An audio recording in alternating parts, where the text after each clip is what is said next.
what happened. You can do it. You can do it. Where's, there you go. You can do it. All right, well, this throws a little bit of the monkey wrench. Captain Onyango, why don't you come on up here? All right, well, I had a script prepared, and I left it in the conference room we were just in, so this will be a little bit different than originally scheduled. So I'm Major Noble. I'm the logistics officer with me. I have my partner in crime and deputy, Captain Onyango. I'll be doing the introduction and logistics overview. And sir, do you still want the disposition of troops for the battle, or primarily just logistics overview? If you're prepared to talk that, go ahead and talk it. Mainly, want to talk about logistics and what we can glean out of the battle that's applicable today. Really, kind of your main line of effort there. Roger, sir.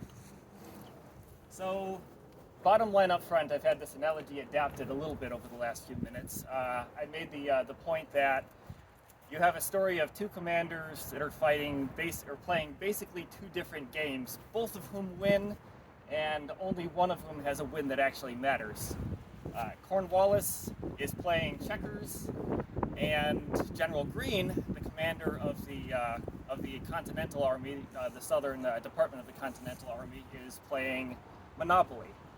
Both of them win, whereas one of them, General Greene, goes 0 for 4 in his major battles in the Southern campaign, ends up winning in spite of all of that. He has this slogan, we lose, we rise, we fight again. I just completely butchered that saying. Basically, he goes 0 for 4, but because of the way that he's conducting this campaign, he ends up causing Cornwallis, on the other side of this analogy, to end up with the field and have it be a completely worthless field. Specifically at Guilford courthouse, he ends up in control of the area, but with absolutely no loyalist support, because it's now been suppressed by multiple different debacles, failures to capitalize on that loyalist support, and he ends up by April of 1781, in the aftermath of this battle, only a few short months later, only with coastal enclaves and the vast majority of the interior being cut off. And a lot of this comes down to the way they played the logistical situation. Now, as far as the logistical overview, basically General Greene had his troops set up in 3 different lines, as we've already heard previously. He had the North Carolina brigades, 2 of which there's General Butler and, sorry, I've lost the name, I believe it was Eaton in the middle, and he has Lee and Washington. That's second cousin to General George Washington on the flanks, basically, with their rifle companies, providing flank support from the tree line. They're armed with rifled weapons that are slower to reload, but are accurate up to 300 meters, as opposed to the militia set up in the center along a fence line facing towards the British over an open farm field, with muskets, which are only accurate to 100 meters or so, but are more rigorous in hand-to-hand fighting, and which are easier to reload. On the opposite side, you have the British, who formed up in line of battle around Hoskins farmhouse, I believe. It's about a mile away. They have to cross this open farmland, which doesn't actually have any obstacles placed on it. But it is farmland in March time frame, where it tends to be a little bit more rainy, so that adds as a slowing obstacle in its own right. But in any case, the British have Major General Alex Leslie. With him is the 71st Foot and the German von Boss Regiment. Behind them are the 1st Guards in support. On the left side, you have Lieutenant Colonel Webster's brigade. Now, there's a massive difference in rank there. I'm not entirely certain what's happening there. With the 23rd and 33rd Regiments of Foot. And in support behind them are the 2nd Guards of O'Hara's Brigade of Guards. In reserve, you have the Guards Light Infantry, Tarleton's Legion, which is now much, much smaller as a result of their debacle at Crossroads. Pelpens, thank you. They've lost 80% of their fighting strength, and basically they're in a reserve capacity. They do go on to play a role in the battle, but it's much more limited than it would have been otherwise. In the second line, you have, apologies, I just lost my script. You have the Virginia brigades of militia. They're about, I think we said they were 1,600 soldiers. You have Lawson and Stevens brigades in the center, and then Washington and Lee's parties on either side. Lee, after the dissolution of the first line, ends up fighting a battle within a battle off to the, I believe it was the south. But that is not part of the disposition, so we'll let later briefings get into that.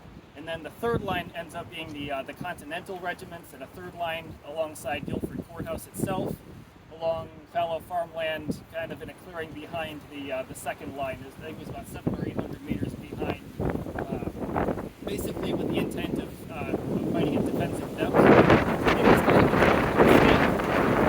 these lines are incapable of providing mutual support, but basically the idea here is to disrupt the British movement through the forest.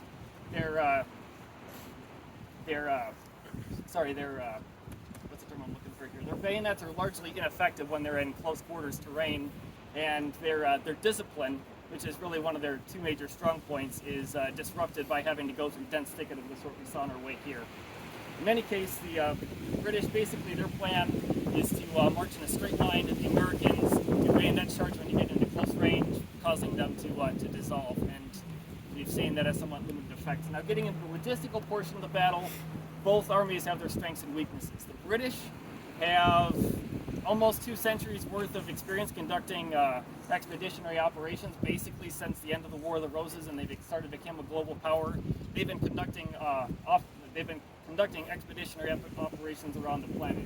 They've started to industrialize. They have wonderful manufacturing capability, and from the British Islands to port is one of their strong points in their logistic operations. They are exceedingly skilled at getting massive amounts of manufactured material, and in a lot of cases they have basically these log packs of nutritional supplies, even stuff that's meant to counteract scurvy, stuff like that, vitamin C. It's really a pretty advanced army up to port. Now, their weak point is in situ resource mobilization, or in situ resource utilization, actually getting the colonies to provide resources to them from on the ground, so it doesn't have to be shipped over 3,000 miles of open ocean. And secondarily, they're reliant on long, slow supply chains, which become difficult to utilize in the interior of the country. They rely on the river systems as far as the fall line. Basically, that's the northernmost point, or the farthest inlandmost point where you can use the rivers. You start to get into the high country, you can't take boats any further than about Catawba. They have a pretty decent system of logistical strong points, basically FOBs, not the term of the time, but basically that's what they are, set up around South Carolina and into North Carolina a bit. They're vulnerable to interdiction, and they're harassed sporadically over the course of the entire campaign. In fact, they're abandoned at the end of it when basically the remnants of the Southern Army end up going to Wilmington and the coast of South Carolina. So really those are the strengths and weaknesses of the British position. The Continental Force, on the other hand, final strong point, the British actually have an established financial system. The Continentals do not. You've ever heard the phrase worth a continental? Basically, the continental finance system was shambles at this point. Literally, they were using the money for wiping paper, and Greene ended up having to use salt to pay merchants around the Hillsborough area when he was supplying his army. His salt was literally worth more as a currency system than their cash was. The British don't have that problem. However, the Continental Army has a Congress which is ostensibly responsible for supporting them, but actually is a very weak organization at this time. It has 13 state governments underneath it that only agree on the fact they don't like the British, and really it's not a very well established logistical system, although Greene, as the former quartermaster general, has developed into something that's a lot stronger than it had been. So manufacturing is a problem. Muskets, cannons, basically those are being provided by the British, by the French and Spanish. They're being smuggled into the colonies. Otherwise, there isn't much of the ability to produce that sort of equipment here. Some Brown Bess muskets were able to be acquired by some way, shape, or form from the British, but otherwise, basically, they're reliant on French muskets. Also, sort of a weak point. Now, as far as strong points, the Continentals are much better at leveraging their loyalists, both in terms of manpower, but also in terms of actual resource utilization. Cornwallis initially did a fairly good job building up a loyalist base, which was providing them with men and then also materiel from the farmlands around South Carolina and to some extent into North Carolina. Those get wasted after they're massacred at the hacking match and at sorry, not the one before Cowpens, Kings Mountain. Thank you.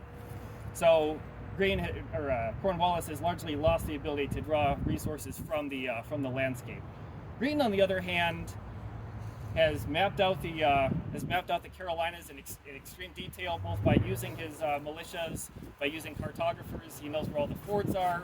He knows where his logistic depots are, and he plans his campaign around effectively utilizing those depots. He's able to keep himself well-fed, well-stocked throughout the course of the expedition. So even basically the long-term ramification of this, and this is where I hand it over to my deputy, is that Cornwallis ends up with a lot of worthless victories that result in him having the ground but having no ability to do force projection or actually conduct logistic sustainment after the battle has been won. In fact, in order to keep up with Greene during the course of the North Carolina campaign, he's literally become so desperate. He's burned his wagons at I forgot the name of the mill, Ramsar's Mill in southern North Carolina.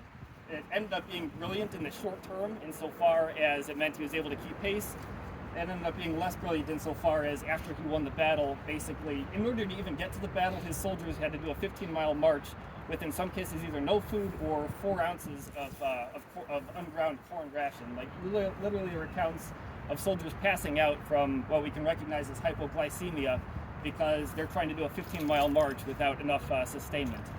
So, whereas Greene, on the other hand, after his soldiers lose the battle, he rewards them with 2 days' rations and rum stores, which Cornwallis has absolutely none of. So, handing it off to the long-term ramifications of that logistic situation, we have my deputy, Captain Onyongo. I'm gonna keep this brief. So basically, this battle proved that how important it is to create a sustainment plan and how logistics can affect whether a side wins or loses a war. So, for instance, although General Cornwallis won the battle at the courthouse, he cannot capitalize on that victory by pursuing General Greene's retreating army because all his soldiers after the battle, were all hungry and tired. So he had to go all the way to Wilmington to resupply to get more recovered. While General Greene, in contrast to that, even though he lost that battle and lost other battles, he was able to ultimately win the Carolinas because he had a strong logistics plan. So he built a factory depot in Salisbury, North Carolina, and he also used the rivers to transport supplies and troops. And the key takeaway here is, I'm just keep it short, if 2 sides are at war and one side has soldiers that are not being well fed, they don't have good supplies, or they don't get their supplies in a timely fashion, then that side is most likely going to lose. So if leaders are in a room preparing to have a plan on how they're going to tactically defeat the enemy, it's also important to put effort in how you're going to do that in a sustainment piece, because if not, you're not going to have operational reach, and you're not going to be able to exploit any available opportunities. So this is